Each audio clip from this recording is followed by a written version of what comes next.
Hi guys, welcome to study and news.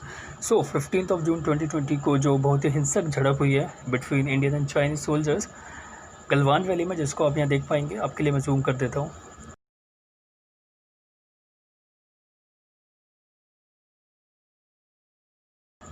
यहाँ पर आप देख पाएंगे ये है गलवान वैली, ये है लाइन ऑफ एक्चुअल कंट्रोल, जो ये रेड लाइन है। और यहाँ पर आप देखेंगे कि ये है गलवान रिवर और साथ में यहाँ पर है गलवान वैली। रिसेंट झड़प जो हुई है वो यहीं पर हुई है ना। हुआ क्या था, देखिए इनिशियली ये हुआ था कि चाइनीज़ सोल्जर्स ने गलवान वैली के पास कैंप बना रखे थे कुछ वीक्स पहले। जो रिसेंट बातचीत हुई जिसमें डिसाइड किया गया कि इंडियन एंड चाइनीज़ सोल्जर्स दोनों पीछे हटेंगे, उसके हिसाब से चाइना को अपने टेंट्स यहाँ से पीछे हटाने थे। इंडिया की साइड से एक टीम भेजी गई जिसमें कर्नल संतोष बाबू थे, उनके साथ कुछ सोल्जर्स थे जिनका काम यहाँ पर यह इंश्योर करना था कि चाइना के जो टेंट है वो वापस पीछे जाए to the line of actual control. देखिए रिपोर्ट जो आ रही है कि जब इंडियन आर्मी यहाँ गई तो चाइना की टीम यहाँ पर पहले से तैयार थी अटैक करने को। पहली प्रोवोकेशन चाइना की तरफ से हुई जैसे ही इंडियन टीम वहाँ पहुँची। जो चाइना के सोल्जर्स थे उन्होंने मेटल रॉड से, उसके अलावा वाइड बैट से अटैक करना स्टार्ट किया इंडियन सोल्जर्स को।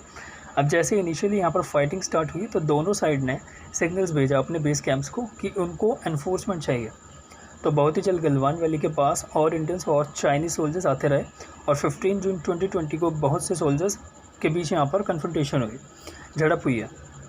उसके रिस्पांस में देखो अब तक हमको ये पता लग चुका है कि 20 इंडियन फैटेलिटीज़ हुई है, मतलब कि 20 इंडियंस यहाँ पर वीरगति को प्राप्त हो चुके हैं, जिसमें एक कर्नल थे और बाकी बताया जा रहा है कि बाकी सोल्जर्स थे। हालांकि मैं आपको बता दूं अभी भी एग्जैक्ट नंबर इंडिया की साइड से कंफर्म नहीं है। जो नंबर्स हैं कैजुअलिटी के इंडिया की साइड से आने वाले टाइम में बढ़ सकते हैं। हो सकता है आने वाले टाइम में जो कैजुअलिटीज़ के नंबर हैं 20 से भी आगे बढ़ते दिखें। तो 1975 के बाद पहली बार इंडिया चाइना बॉर्डर पर डेथ हुई है और ये इवेंट कम्प्लीटली चेंज कर देगा इंडिया और चाइना के रिलेशंस को, और दुनिया भर में इसको कवर भी किया जा रहा है। कंट्रीज़ जानती है कि इस इवेंट के बाद इंडिया हो सकता है कि इंटरनेशनली बहुत से इंपॉर्टेंट इश्यूज़ को लेकर अपने स्टांस ले, जैसे कि हांगकांग पॉलिसी, ताइवान पॉलिसी। हाँ देखिए इम्पॉर्टेंट है कि फाइनली हमारे यहाँ ये समझा जाए कि चाइना एक बहुत ही बड़ा नेट है और हम इसे सीरियसली लें।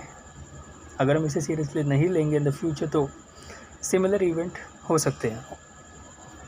अब इन सब के बीच में क्वेश्चन आता है कि इंडिया की साइड से काफ़ी ट्रांसपेरेंसी है। जैसे आर्मी के हेडक्वार्टर्स को डेटा कंफर्म हो रहा है, देश के लोगों को बताया जा रहा है कि कितनी कैजुअलिटीज़ हैं, कितनी फैटेलिटीज़ हैं, कितने इंडियन सोल्जर्स यहाँ पर वीरगति को प्राप्त हो चुके हैं, मगर चाइना की तरफ से कोई भी ट्रांसपेरेंसी नहीं है। उल्टा चाइना की तरफ से उनका जो माउथ पीस है वो ये भी कह रहा है कि चाइना अपनी कैजुअलिटी की इन्फॉर्मेशन पब्लिक नहीं करेगा। क्वेश्चन यहाँ पर यह आता है कि कितने चाइनीज़ सोल्जर्स यहाँ पर मरे होंगे और चाइना इन फेलियर्स को छुपा भी क्यों रहा है। आप अगर ग्लोबल टाइम्स के जो एडिटर इन चीफ हैं इनके कमेंट अगर आप देखें तो ये कह रहे हैं कि चाइना की साइड ने अपने नंबर्स को रिलीज़ नहीं किया है। पीपल्स लिबरेशन आर्मी की कैजुअलिटी के इंडियन सोल्जर्स के साथ जो क्लैश हुए हैं उसमें इनके हिसाब से जो उनकी अंडरस्टैंडिंग है, और बाय द वे मैं आपको बता दूं ये editor in chief of Global Times direct mouthpiece है of the communist party of China. तो ये कह रहे हैं कि मेरी जो अंडरस्टैंडिंग है उसके हिसाब से चाइना अपने नंबर्स इसलिए नहीं बता रहा है क्योंकि ये नहीं चाहते कि ओपनली कंपैरिजन हो कैजुअलिटी का बिटवीन इंडियन एंड चाइनीज़। इससे पब्लिक एंगर और ज़्यादा बढ़ सकता है। और आगे ये कहते हैं कि गुडविल है फ्रॉम बीजिंग। ना हिस्टोरिकली अगर आप देखें तो चाइना का ये एक ही पैटर्न रहा है हमेशा से, जब भी कोई कन्फ्रंटेशन होती है और स्पेशली एक ऐसी कन्फ्रंटेशन जहाँ चाइनीज़ कैजुअलिटी ज़्यादा है तो चाइना कभी भी नंबर्स डिस्क्लोज़ नहीं करता। आप इसी से अंदाज़ा लगा सकते हैं कि जो 1962 वॉर थी बिटवीन इंडिया एंड चाइना, उसमें चाइना की कितनी कैजुअलिटी थी, उसके बारे में चाइना ने रिलीज़ किया था अराउंड 1992 टू 1993, जबकि वॉर हुई थी 1962 में। 30 साल बाद डेटा आया और अभी तक हमको ये नहीं पता है कि 1967 जो वॉर हुई थी बिटवीन इंडिया एंड चाइना, जिसमें इंडियन डिफेंस मिनिस्ट्री के हिसाब से इंडिया की तरफ से 88 जवान वीरगति को प्राप्त हो गए, वेरस चाइना की तरफ से 340 लोग मरे थे। इस डेटा को लेकर चाइना का अभी तक कोई कमेंट नहीं आया, ना एक्सेप्ट किया है ना डिनाई किया है। तो देखिए ये चाइना की हिस्ट्री रही है और सेम पैटर्न यहाँ पर भी ये लोग यूज़ कर रहे हैं। हालांकि जो सोर्सेस आ रहे हैं जो मैं कंफर्म नहीं कर सकता, मगर वो सोर्सेज ये कह रहे हैं कि चाइना की साइड से 43 कैजुअलिटीज़ हुई है ना। जब हम कहते हैं कैजुअलिटीज़ तो इसमें इंजर्ड भी आते हैं और मृतक भी आते हैं। तो हो सकता है कि चाइना की साइड से आउट ऑफ 43 28-25 मरे हों, बाकी इंजर्ड हो सकता है 10 या 15 मरे हों, बाकी इंजर्ड हो।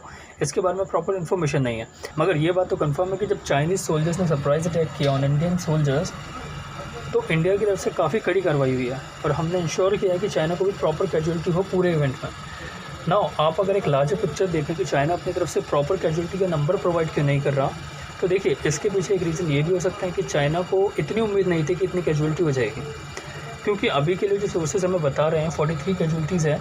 अगर ये नंबर सही है तो मोस्ट प्रॉबेबली यहाँ पर बहुत सी डेथ्स हुई होगी, और अगर ये नंबर चाइनीज़ पब्लिक को पता लगता है तो उनका गुस्सा उनकी लीडरशिप पे और ज़्यादा बढ़ेगा। ऑलरेडी आपको पता होगा कि बीजिंग जो कि चाइना की कैपिटल है, बीजिंग में अचानक से बहुत सारे कोविड-19 के केसेस आ चुके हैं और इन्होंने सॉफ्ट लॉकडाउन इम्पोज भी कर दिया है।